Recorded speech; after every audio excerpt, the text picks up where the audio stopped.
Rasakan dulu rasa sini.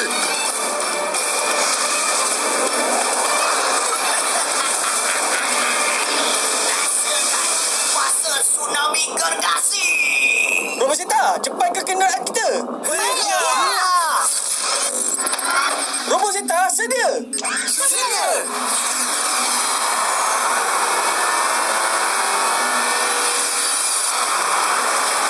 Kuasa Gabungan.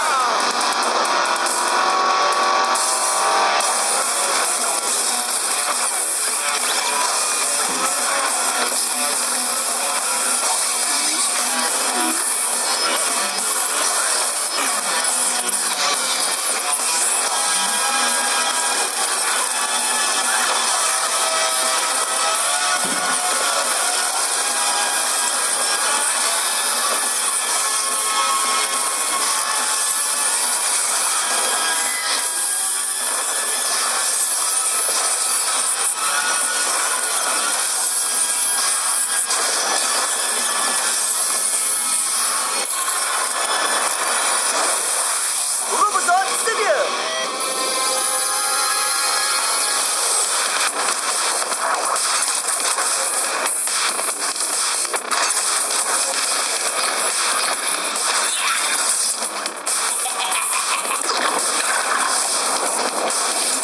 Semburan air berpadu.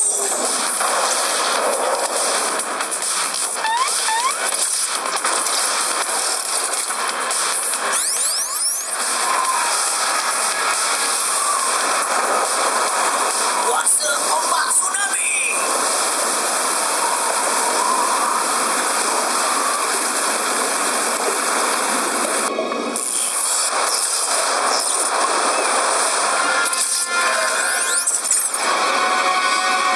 Hikmat kawalan air.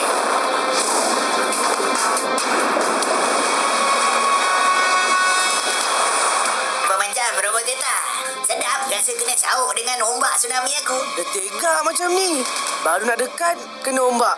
Nak dekat lagi, kena ombak lagi. Kalau kita tak dapat lepas ketinggian tsunami tu, tak ada cara dah nak serang dia. Tiko, serahkan panel kawalan utama Robozon pada saya. Baik, Ellie. Robozon dalam kawalan kamu.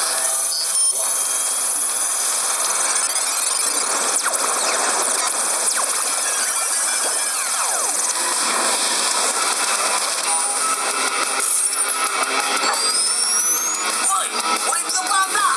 Apa artinya semua ni? Rasakan serangan istimewa ini. Tembakan pepadu tabung patasan.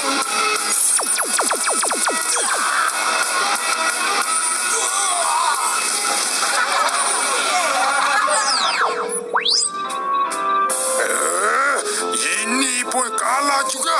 Semua sama je. Tak boleh diharap. Ini mesti angkara Robozeta ungu tu, bos. Lagi? Sampai kau Robozot pun boleh berjangkit, bertukar warna tu. Apa yang aku masih tak tahu pasal naik taraf Roboseta dan Robozon ni Mojo, macam mana? Biohadron pun kalah, bos. Kalah juga. Kali ini, apa pula kunci kemenangan mereka? Nampaknya Robozeta mungkin telah menemui rahsia untuk memecahkan tembok halangan kepada kuasa naik taraf peringkat kedua. Iya, bos besar. Kali ini, Robozeta ungu pula yang naik taraf. Dan sama kes macam sebelum ini. Aura naik taraf tu sampai boleh disalurkan pada Robozon. Dari pengamatan saya, Zeno bukan penyumbang kepada kuasa naik taraf mereka ni. Ini adalah kuasa misteri mereka sendiri. Informasi yang berguna. Bagus. Bos rasa pengapa rasa kita asyik kalah je ni. Nak buat raksasa bukan susah sangat. Aku memang banyak duit. Kita akan teruskan operasi kita. Dan aku nak lihat sejauh mana kekuatan Robozeta ni boleh pergi.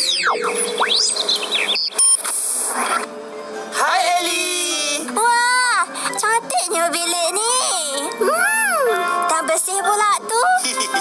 Kami semua dah kemaskan bilik ini sehabis baik. Ha, macam mana? Ellie suka tak macam ni? Memang yaulah kawalan ni. Dari Ellie, kami belajar untuk lebih bertanggungjawab. Lepas ni, kami akan kerap mengemas bilik masing-masing dan markas ni juga tahu. Oh, tak ada apalah kawan-kawan. Silap saya juga sebab tak tanya dulu. Jadi, sebagai gantinya, terimalah ini. Fulamak, poster ahli sumo kesukaan saya ni. Ini lagi lawa dari poster yang kena buang masa tu. Ini koleksi lengkap item macam saya punya. Okey, sebab semua tengah rajin emas, sekarang jom kita bersihkan seluruh markas ini. Hah? Penat main air pun tak hilang lagi.